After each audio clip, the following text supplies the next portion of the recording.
Welcome to the first section of the SpinPoi certification course. So in this section, we're going to talk about what is poi and the history of poi, which seems like it might be an easy question to answer, but when we dive into some of this stuff, it does get a little more complex. So I just want to start off by talking a little bit about the history, or the whakapapa, which is a Maori word for where poi came from. And I just want to preface this by saying this is all from my perspective. I am not native to New Zealand and I am not Maori. And also the certification course, the purpose of it isn't to be about the history of poi. That wouldn't be my place to be focusing on that. But I do think it's important to know a little bit about the history moving forward as a certified SpinPoi instructor. So this is what I've learned from living in New Zealand, from talking with Maori, and from reading some of the research that is out there on the history of poi. So poi has a rich oral history in Aotearoa, New Zealand, and a lot of that is captured in the waiata, or the songs, because poi is often accompanied by singing. What you tend to hear that's passed down through the oral history is that poi was used by men to train strength and dexterity. And in fact, I remember Googling, where did poi come from? And seeing this sentence kind of all over the internet. So that is something that's been passed down. There's also some early written records, and these were by travelers who were visiting New Zealand. So again, these were outsiders just writing their perspective on what they saw going on. And in these accounts, there are records of both men and women doing poi.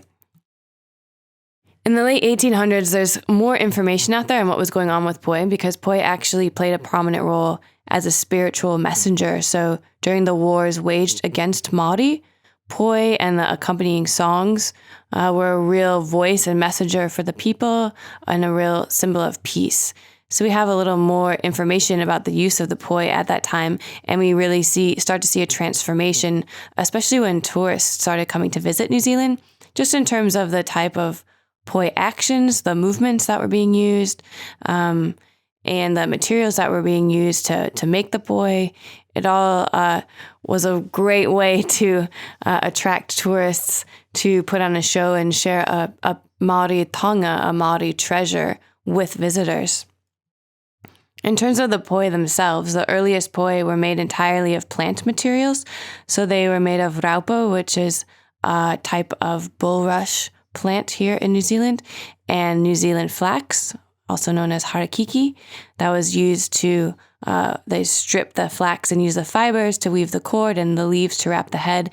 And there's also more ceremonial poi, like the one you see on the right side of the screen hanging there. This was also all natural materials, but you can see some additional decorations and some wool, and these were used for more ceremonial purposes. And then the type of poi that were made started to expand again with the tourism, because they needed to make poi that were more durable. These ones made of plant materials wore out really quickly, and that's when we see the use of some of these other materials like plastics. And that's the type of poi that you would see today in Maori performing arts. And poi is still a really important part of Maori culture today. So kapahaka are the Maori performing arts, and poi is one of the items that's almost always included in that. And poi continued to be a real storyteller of Maori culture. So from the start, poi was representing the words in the waiata, the words in the song. It was a way to visualize what was trying to be communicated. That's why you see the moves that you do in this Maori style poi, whereas overseas, you see a lot of different kinds of moves, people really pushing the boundaries. And it's not about that with Maori poi. They're really messengers of the story. And you still see that today in kapahaka and Maori performing arts. Of course, the poi today have expanded in terms of the way they look and how we move with them. Here's just some examples of modern poi. And actually, those sequin ones that say poi by Jazz, those are made by a Maori poi maker. So, they're also pushing the boundaries and experimenting with materials. And of course, we have all kinds of other poi in the mix. And we also have a lot of different ways of moving with poi. So this is just a video of some different poi styles, including the kind of sock poi that have a tail on the end of it, so you can kind of see those trails. We have contact poi, where the head of the poi is rigid. Of course, we have glow poi.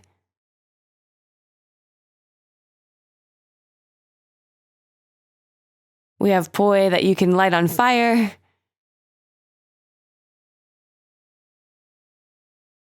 And we also have people infusing their culture and other ways of moving and other styles with poi, as shown here by Tai, who's doing a fusion of hip hop dance and poi spinning. So the question that comes up are all of these objects, are all of these balls on cords and socks and styles of moving with them considered poi? The answer to that is yes, question mark. The truth is that we don't really know. There's no written record of how poi might have gone from New Zealand overseas. The thing is that poi is a Māori word, the Māori word for ball, or in some places I've seen it as ball on a cord. So that is a little bit of a clue because that's the word that is used internationally. But the truth is we just don't know. Poi could have popped up independently, right? It is just a ball on a cord. So maybe it was happening in New Zealand and it also popped up independently as part of another scene in another location. My personal opinion is that all poi originated from the poi here in New Zealand. So that's what I go with. If people ask me, I say, I think that's what happened, but nobody's really sure. Just one thing to note is that our goal as SpinPoi instructors is not to teach Mātauranga Māori or this Māori knowledge, but is to work with poi as a therapeutic tool to improve well-being. And we want to do that with cultural responsiveness and respect, and we want to acknowledge poi as a Māori taonga. That's why I think it's important to go over the history of poi so you have some foundational knowledge. In a later unit, we're actually specifically going to talk about how you can facilitate poi lessons respectfully with cultural responsiveness. So we'll get more in detail with that later. We are going to dive into some of the research on poi and well-being now. And we are going to start off with the PhD study that I did on the effects of poi on physical and cognitive function. So this was conducted between the Center for Brain Research and Creative Arts and Industries Department at the University of Auckland. Just a little bit about the overview of the study design. So this was a double-blind, randomized, controlled trial with healthy older adults. There was 79 participants. So double-blind means that neither the participants or the people assessing them knew which group they belonged to. So in clinical trials, there's a treatment group that's getting the treatment, in this case poi, and then there's some other control group that might be getting a different treatment or no treatment at all. Randomized controlled means that the participants were allocated into different groups, but that the groups were controlled for things like age and gender so that they were as similar as possible. And yep, as you can see there, the participants were between 60 and 86 years of age. And those were the two groups. I'll talk more about that later, International Poi and Tai Chi. And they had to do a bunch of different tests, which were measured 1 month before starting the intervention. The intervention would be doing the activity, immediately before, immediately after, and 1 month after. And they did 2 lessons a week for 4 weeks. I just want to talk a little bit about the control group. This is sometimes a question that I get asked, and if anyone asks you, you'll have this background knowledge. So a control group in an experiment or clinical study is a group of participants that resembles the treatment group as closely as possible, but does not receive the same treatment. Because the treatment is the factor being studied, the control group serves as a comparison group when results are being analyzed. So in this study, Tai Chi was chosen as a control group for a few reasons. It's an activity that is closely related to poi, that has a substantial amount of scientific research demonstrating its efficacy, particularly with older adults, which is the group that we're working with here. And just in general, comparing the treatment group to an active or a positive control group as opposed to a negative control group, which in this case would mean not participating in any activity or passively learning about the activity. This is a good study design when researching a new therapy or intervention. And this is because active control trials can show efficacy of the new treatment, poi, by demonstrating it's as good as a known effective treatment, in this case, Tai Chi. This also poses fewer ethical issues because all the study participants are actively engaging in some form of treatment. This is all the tests that were carried out. They were all safe, non-invasive, standard means of measuring. You can pause the video and read these if you want to. I will just flick through the signs.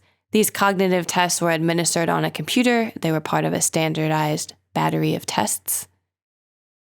And there was also one survey, the 36-item short form survey, that covered these different domains. This is just a video showcasing the tests, some of these tests in action. So we see upper limb range of motion, which is the arm being raised there, manual dexterity through the 9-hole peg test. We also see lower body strength, which is the gentleman sitting and standing. And we see bimanual coordination in a circle tracing task, which is the coordination between your two hands. So after participants did these tests, they of course did Poi or Tai Chi, like I said, for twice a week for 2 months. None of them had ever participated in either of these activities before. So the results. In terms of the quantitative results, grip strength, balance, and sustained attention all statistically significantly improved. And qualitatively, some things that were reported were that participants felt relaxed, challenged, and happy. So I'm going to go through each of these results in more detail now. In terms of those quantitative results, grip strength is actually a really important one. It can be used as a biomarker of aging, and it's an important predictor of a lot of things, actually. Overall strength, bone mineral density, fractures, cognitive impairment, and general quality of life. So poor grip strength can actually identify older adults who are at risk of poor health. Not to mention you need grip strength for everyday functioning. So the fact that grip strength improved is very exciting. Balance also improved, and it should be noted I was, of course, working with healthy older adults, and so these people were living in the community. In our Poi lessons, we did them standing up, and I was giving them moves that were crossing the midline, that were requiring them to shift their weight, to even pivot, do 180 turns, things like that. So balance is hugely important for older adults. You know, of course, it's the foundation of someone's ability to move and function independently to some degree. And impaired balance is a major risk factor for falls, which can result in severe injuries. This is a huge issue for older adults, for quality of life.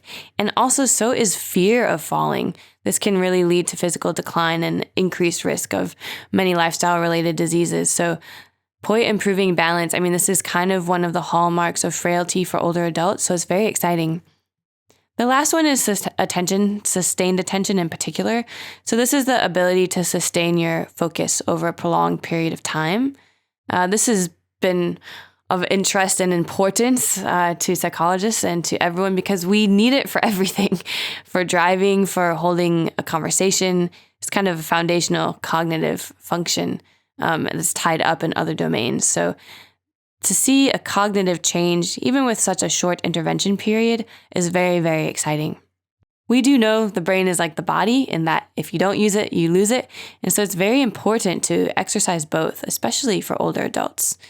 Neuroplasticity is the capacity of your brain cells to change in response to intrinsic and extrinsic factors. So it's really your brain's ability to adapt and grow and respond to what's going on around it. And we know that most of the neurodegenerative diseases like Alzheimer's, Parkinson's are actually associated with a loss of this neuroplasticity. So it's very important to be exercising this. And I think it's not so obvious how to do this. You know, we know more about exercising the body, or most people know more about how to exercise the body than the brain. Just a few things that you can do to kind of maintain that neuroplasticity is to seek things that are novel or new, because this forges new neural pathways. It's to keep challenging yourself, and the level of challenge really needs to be right for each participant. This is part of our job as SpinPoi facilitators, is when we're working with Poi, to make sure that the level of challenge is right for each of your students. And Poi really makes that easy to do because there's so many variations of movements. And this is important because if the level of challenge is right, you will be engaged optimally and you'll get the most cognitive benefit. Where if something is too easy, you get bored. And if something's too hard, you get frustrated. And so you're just less engaged. And staying engaged, there it is, as the next thing on the list, is one of the major contributing factors to actually working that neuroplasticity. So those are some of the quantitative results. And I just want to talk about the qualitative results as well. So these came from two places. One was these word clouds. And so I asked participants after every lesson to write down the best 3 words to describe how they felt during the lesson. So here we can see the word cloud from the Poi group is the pinkish one, and the Tai Chi group is the blue one. And this is interesting just to note the differences. I'm not trying to say that Poi is any better than Tai Chi, right? It's just different. And that really comes out in these word clouds because the Tai Chi group is more unanimously calm and relaxed and peaceful, whereas the Poi group is a little more all over the place. And there's a lot of different words in there, some that may even seem negative, like frustrated or uncoordinated, challenged, enjoying. So the experience of doing Poi is quite different than that of doing Tai Chi.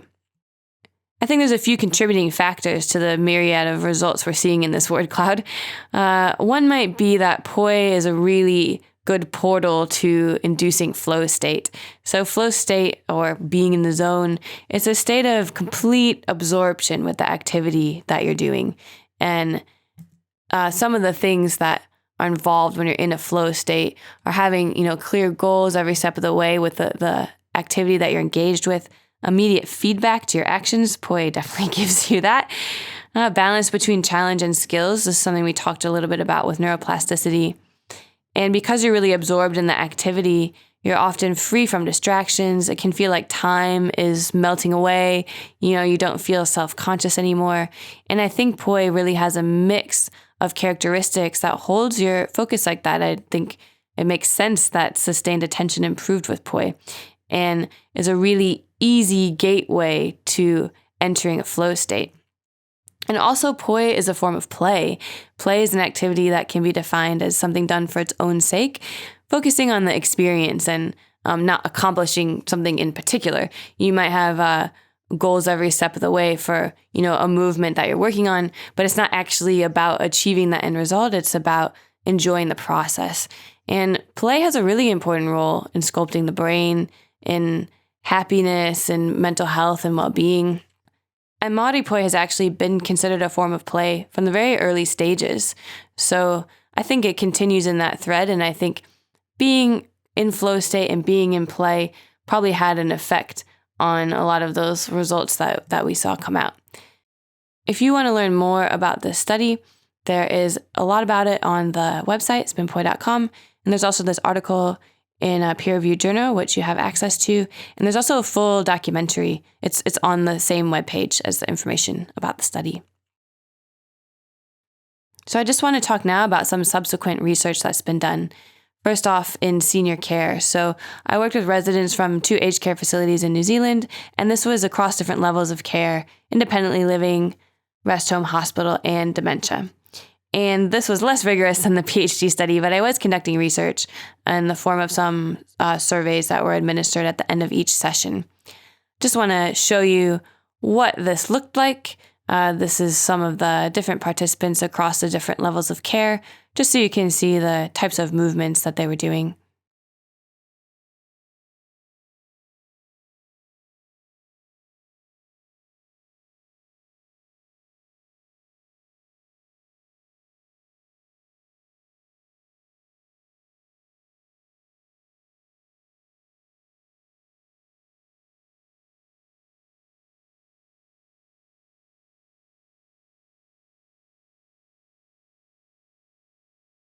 So I asked participants, how much did you enjoy the session? Which is actually a very telling question. When we're talking about a therapeutic intervention, it is very important that the people participating want to do it because that motivates them to do it. They get that enjoyment out of it, which means they're going to be more actively engaged, which means they're going to get the most benefit. So 66% said they enjoyed it a lot. 34% said it was okay. And nobody said that they did not enjoy it at all. I also asked them if they wanted to do Poi again. 93% said yes.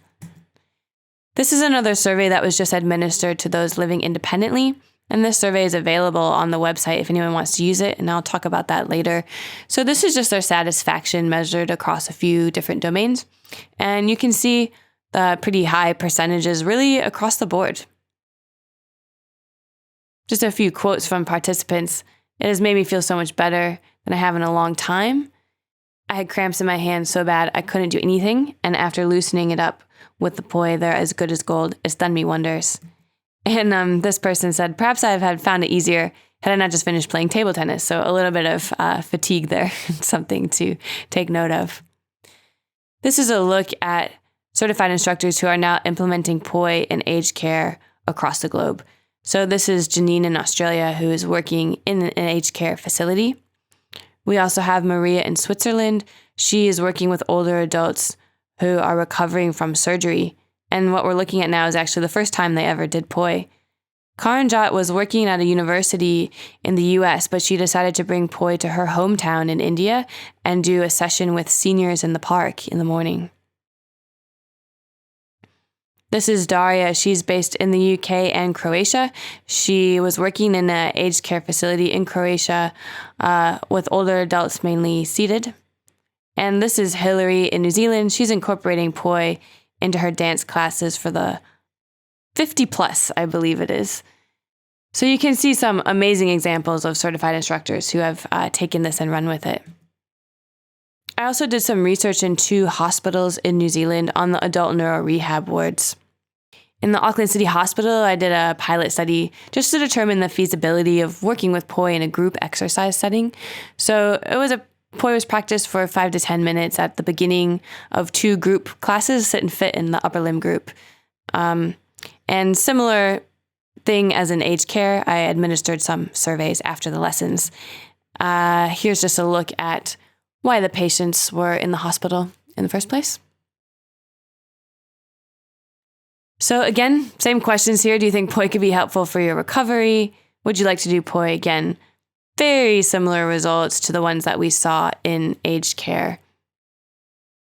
And do you think any of these things would limit you from taking part? So this is just checking in, these 2 questions are related here. How easy or hard did you find playing POI? Related in the feasibility of them being able to do it. And you see there that we have right in the middle, people found it, mostly the right level of challenge, even though they had some factors that were limiting or making it more challenging to participate. I also asked the staff the same questions, and we see similar results here. Very small sample size, but in general, staff were very, very supportive. There's also been a POI program run by one of our certified instructors, Joanne. She's been working as a rehab assistant on an adult neuro rehab ward in the Middlemore Hospital. She's been running a POI program for a couple years now. This is just a quote from her about how the program's going. I'll let you pause and read that. And if you want to know more about what's going on in Middlemore, there is an article about that on spinpoi.com in the articles section, which I think is under What is POI, the What is POI drop-down menu. I've also done some research on Parkinson's in conjunction with 4 other organizations in the US, New Zealand, and Germany. I'm going to show you some videos now of what POI and Parkinson's can look like.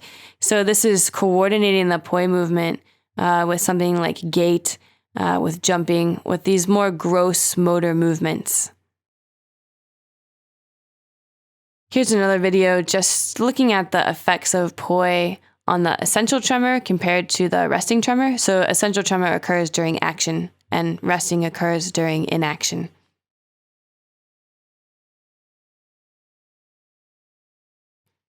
Again, I asked my favorite questions. Do you think POI could be helpful for improving your quality of life? How easy or hard do you find playing POI? When I say me, I mean the instructors that were facilitating these sessions. Here are the responses. Very, very similar to the other groups in the hospital and in aged care. High percentage of people wanting to do POI again. There was also a survey administered by Anya, who's one of our certified instructors who was working in the hospital in Germany. And it was just about self-reporting if symptoms felt better or worse after doing POI. This was administered after each POI session. There's 3 POI sessions. And in general, we see all of these symptoms trending towards improvement over time. So after each session, it was reported that these were feeling better. Again, this is a small sample size, but this is a really interesting area of research. There's a lot more to explore here. This is just a quote from Anya about her experience.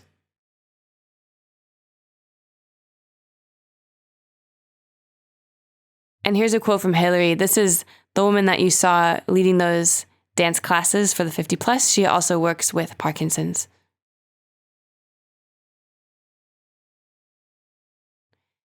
If you want more information on this, again, there's an article about it in the article section where you can read some more details.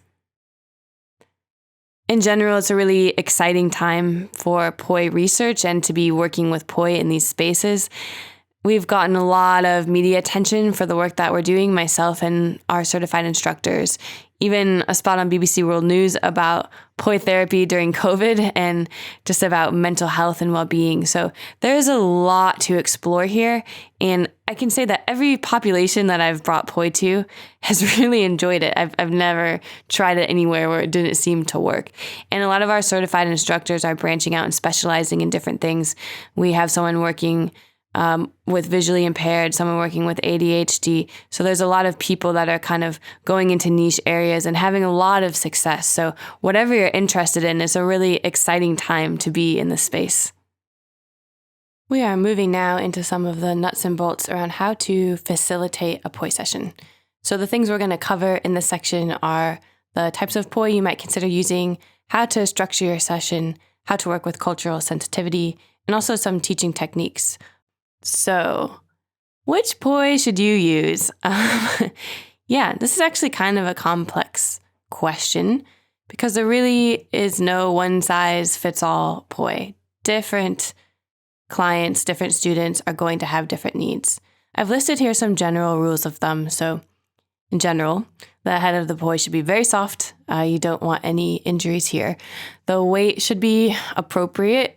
What is appropriate? It depends on who you're working with, how much strength they have, if they have any underlying conditions. So you'll have to work that out with them and see what feels right to them, potentially. Maybe come ready with some POI that are lighter and some that are heavier. And the grip should also be appropriate. Again, you might need to come with some options there because it depends on what is going on with your students. If you're working with someone that's had a stroke, that's going to be very different from a 6-year-old or from someone who might have some other conditions that is going to limit them in how they can hold a POI. So I really suggest having, once you get to know your clients, if you are working with the same people, then you'll kind of know what works for them. But especially at the beginning, you want to have a variety of solutions here. In general, the Māori style POI, they work well for very young and very old. So these POI are lighter. The head is usually just stuffed with some kind of foam, so they're extremely soft. You really can't go wrong if someone hits themselves in the head or they hit somebody else. You're going to be fine. And the sock style POI, I find work a little better for in between. But that's not to say this is a hard, fast rule, of course. And if on SpinPoi.com, there's a tutorial about DIY POI making where it gives some examples of how to actually make these, some ideas about weight, etc. So you can go check that out. In terms of structuring the session, so again, this is going to depend on who you're working with, but this is a general framework that I find works well across populations. So you want to start with some kind of warm-up. This helps increase blood flow to the exercising muscles and joints. And I suggest using the POI in the warm-up because it helps people become familiar with their POI, with holding them, with manipulating them. So there's examples of this in the resources, in the PDF guides. But, things like holding the POI end to end and just stretching up. And it doesn't have to be spinning, just ways to have POI incorporated in your hand is great. Then I like to do some kind of structured and free play. So if you are building upon previous lessons, it's a good time to revisit the moves that you did before, also explore new moves, and, get people playing and enjoying the movement, following the lead of people in the room. So sometimes, someone will start doing something and you can say, oh, wow, I love that move that you're doing. Let's all try that. Or you can build some variations from there. So just being alive to what's going on in the room. And, as SpinPoi facilitators, we are not trying to create poi artists who are going to go perform in Cirque du Soleil, although you never know. But that's not our goal, right? Our goal is for people to improve their quality of life and their well-being. So you want to make sure there's a focus on enjoying the movement and enjoying the feeling, although it's fun to try to aim for certain moves and good to challenge people in that way. After this section, it's nice to do some routines to music. This is a good way to review the moves that just happened in the previous section to kind of drill them in. It's also a good way to create some unison as a group, everybody moving together, and also to include people that might be on the fringes. Even if people aren't getting the poi movements, they can certainly clap or maybe sing to the song. Picking songs that your clients know is a really good way to go.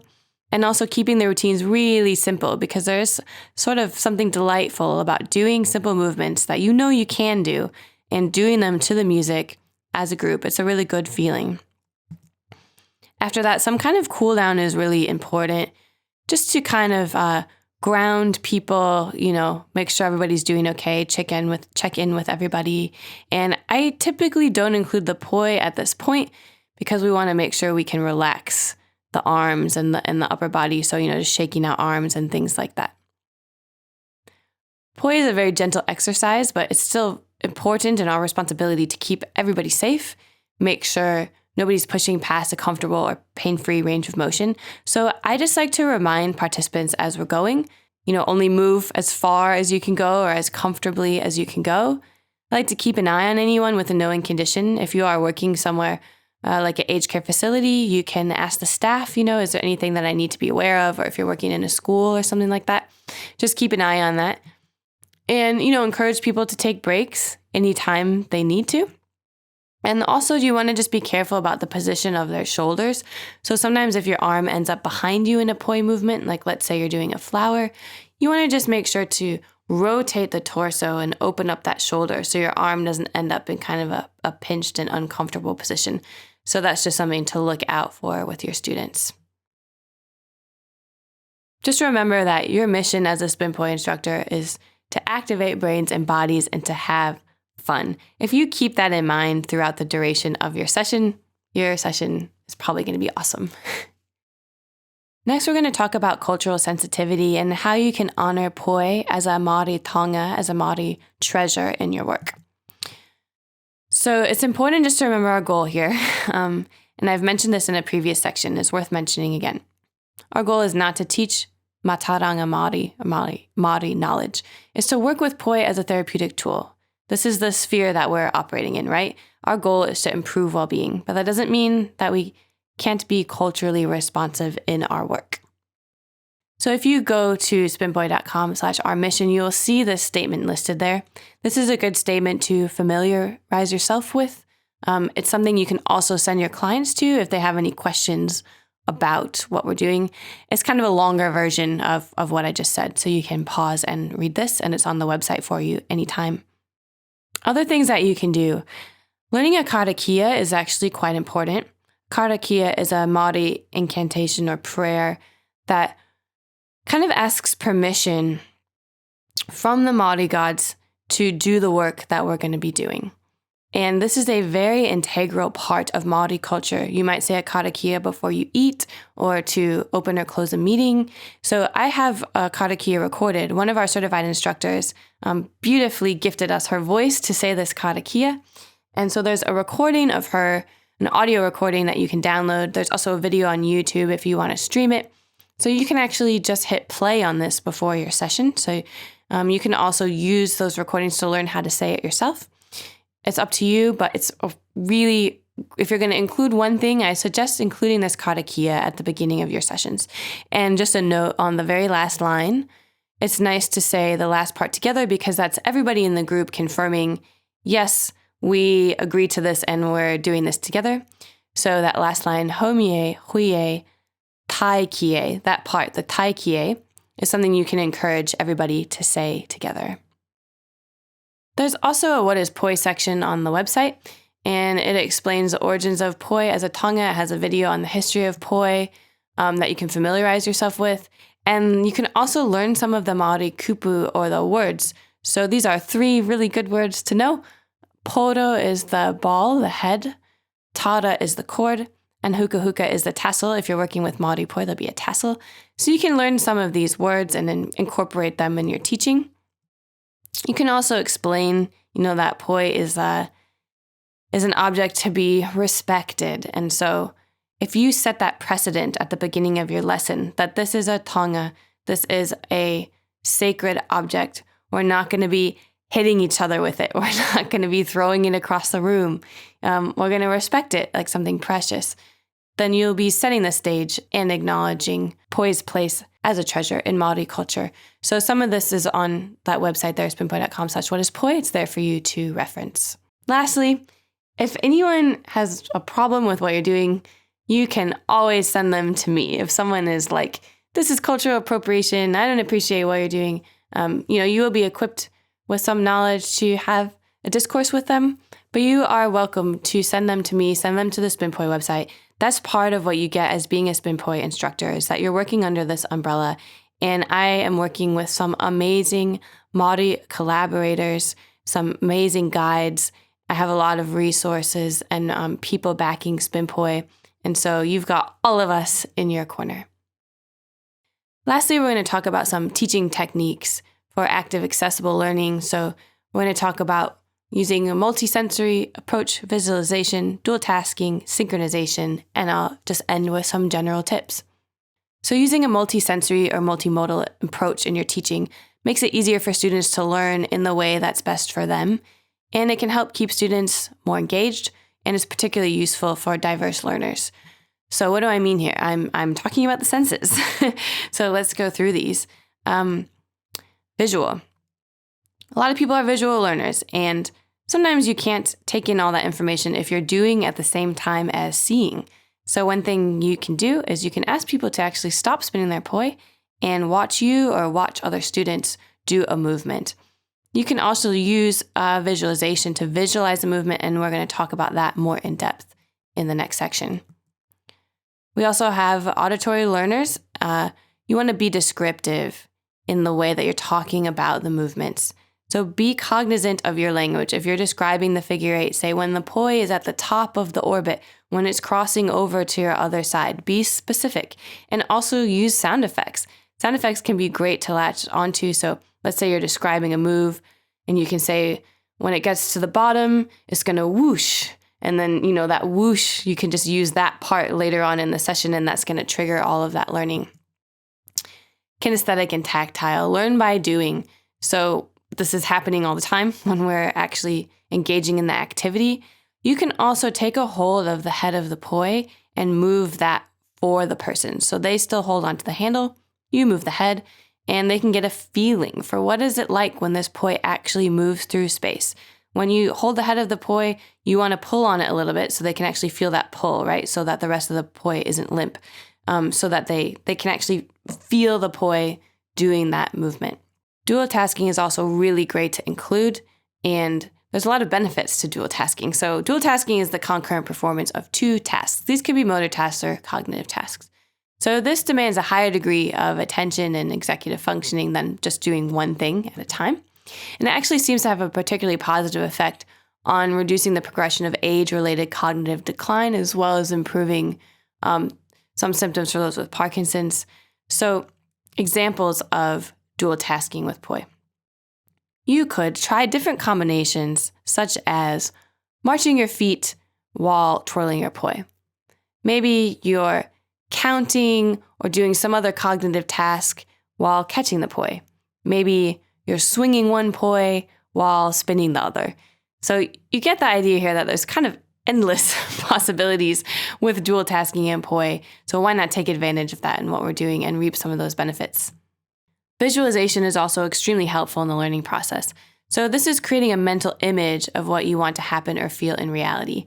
What's amazing is that research has shown that thoughts produce the same mental instructions as actions. In other words, imagining you're doing something activates similar brain patterns as actually doing the thing. So visualization is a very powerful tool, and it can have a positive impact on many cognitive processes. So you want to incorporate this when someone is trying to learn a new move. You could be visualizing both poi, you could be working with one poi while visualizing the other. And this is where you get a chance to use some of that descriptive language, some of those sound effects. People can close their eyes and listen to your voice and imagine what the poi would be doing. In general, if you can visualize something, you have a better chance of actually being able to do the thing. So this is a really useful exercise. Another technique that's great is synchronization. Research has shown that synchronized motion between people positively affects our emotion, builds stronger social ties, creates a greater sense of well-being. Also boosts endorphins and has effects beyond the effect produced by the movement itself. When two people are synchronized or mirroring each other, it really creates a comfort and a trust and a rapport among them. So synchronized movement has shown more benefits than when you're just moving independently. Examples of things that you can synchronize with poi that are really easy to do. You could have students face each other and explore a pendulum, right? So they can be swinging the poi on a wall plane or a wheel plane and just locked in with each other. They could be moving. If you're in wall plane, for example, you could be carrying the poi in a circle in the same direction or in opposite directions. There's a lot that you can do with just a simple pendulum. And for spinning, you can just see if you can spin synchronized with somebody. This is where music can come in handy. You could be facing each other or next to each other. You could explore a partner butterfly, for example, where I'm the right hand of the butterfly and my partner is the left hand, and you try to lock in together. And you can try to synchronize something like a flower. There's a lot you can do here, and your students can do this together, and you can also walk around the room and do this individually with your participants. This is a good way to get to know them and to build that rapport. Some general teaching tips. Move around the room and change which way you are facing. For some people, it's really hard to learn when the person is facing you because you then have to mirror the movements. So it might be easier for them if you're standing right in front of them with your back to them, right? So that your right arm is their right arm and it's all the same. So just in general, it depends on how your class is set up. If you're working in a circle, then you want to move around the room to make sure everyone has the experience of having you facing them and also not facing them. Taking a break is always good, or just switching to a different task or a different movement. This kind of helps people refresh and reset. And you can always go back to a move if you want to check in at the end of the session, or you can try it another time. But yeah, taking like a short water break or just switching to a different task if you're feeling like you're getting stuck or something's not working or people are getting fatigued, this is something you can always do.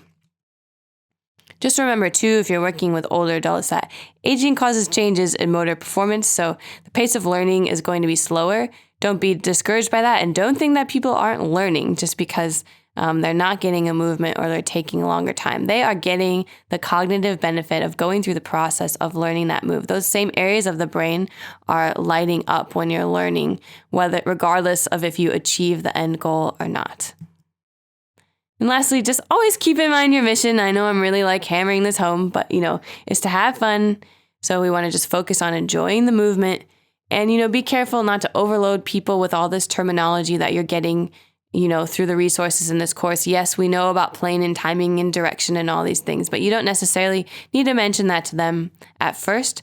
Just get them in their bodies and enjoying the movement. And if that terminology is helpful, you can always bring that out at any time.